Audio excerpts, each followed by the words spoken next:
C'est la mi-temps de la finale des paresseux. L'Angleterre mène 4 buts à 0. La France a pris 4 buts et a marqué 0. L'Angleterre ne fait que distribuer. Si ce n'était pas les ratés de Bukayo Saka, c'est qu'ils sont déjà à 6 buts. Franchement parlant. Et ce même Bukayo Saka, il a déjà doublé. Donc vous imaginez un peu. Quand la France, les journalistes français sortaient leur grande bouche là et gueulaient les Espagnols, disant que la France a son armada offensive, ils vont faire ci, ils vont faire ça. Laissez-moi vous dire que durant la petite finale-ci là, les deux équipes n'ont pas envie d'en découdre. Mais la différence entre l'équipe d'Angleterre et l'équipe de France, c'est que l'équipe d'Angleterre est beaucoup plus technique. Ils ne reposent pas sur des individualités. Ils avancent ensemble. Ils sont techniques. Bon, la technicité qu'ils produisent dans le football d'aujourd'hui est beaucoup plus supérieure à celui de la France. Ce qui fait que la France ne voit même pas comment est-ce que ça arrive. Ils voient seulement but, but, but et but. Jusqu'à 4 buts au bout de la 41e minute. Franchement parlant. Et comme je dis, c'était pas les ratés comment dire, multiples ratés de Bukayo Saka. C'est qu'ils ont déjà pris 6 buts.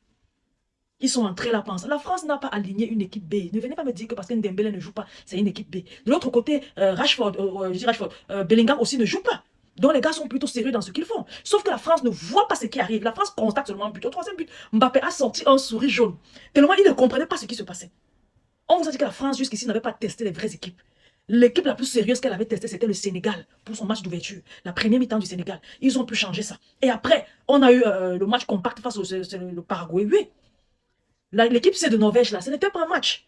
La vraie équipe qu'ils ont rencontrée, une équipe complète, c'est-à-dire une équipe qui a un bon gardien, une belle défense, un bon milieu de terrain, une bonne attaque, c'était l'Espagne. Ils ont pris 2 sans marquer un seul but. Aujourd'hui, face à l'Angleterre, ils sont en train de prendre 4 sans marquer un seul but en 45 minutes, c'était en 41 minutes, franchement parlant. Donc vous imaginez l'Angleterre qui a battu l'Argentine, que l'Argentine a battu. Vient aujourd'hui et tabasse la France. C'est-à-dire que si la France faisait l'erreur de retrouver l'Argentine en finale, ils allaient mourir, l'Argentine allait leur taper. Laissez-moi vous dire que après le but anglais, les Anglais ont joué la défense. Là, ils ont joué la défense par peur de l'Argentine. Quand on n'a pas peur d'une équipe, on ne joue pas la défense. Ils tremblaient, ils avaient peur, ils voulaient conserver le but. Le truc était de marquer et de conserver le but. Ils ont marqué, ils ont essayé de conserver le but et ils ont joué. Laissez-moi vous dire que la France, ce que je vois, c'est ils n'ont aucune technicité de jeu. Le jeu repose sur les individualités. Tant que Michael Olise n'est pas le Michael Olise des grands jours, ce n'est pas ça. Tant que Kylian Mbappé n'est pas décisif à chaque ballon pris, ce n'est pas ça. Ousmane Dembélé, il est sur le banc. De toutes les façons, il n'a pas une grosse impact. Vous n'allez pas me dire qu'on a préféré Barcola à Désiré Doué. C'est Désiré Doué qui joue sur le terrain aujourd'hui.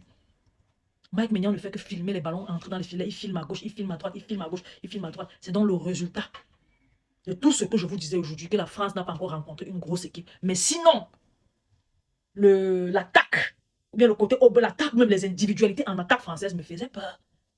Mais tant que les individualités là sont mises à nu, c'est bon. Tout peut entrer. Aujourd'hui, ça fait qu'entrer. Un but tous les 10 minutes. Ça fait 4 buts en 41 minutes. Vous imaginez un peu. Les Français, si les Anglais continuent comme ça, là, on aura un 8 buts. Eux qui ont mis Kylian Mbappé pour qu'il essaye de marquer et de donner plus de travail à Messi. Vous avez vu, non? Les gars, partagez la vidéo. Laissez vos différents avis en commentaire. Surtout abonnez-vous à la page. Je vous aime beaucoup. On se dit à tout à l'heure. Bye bye.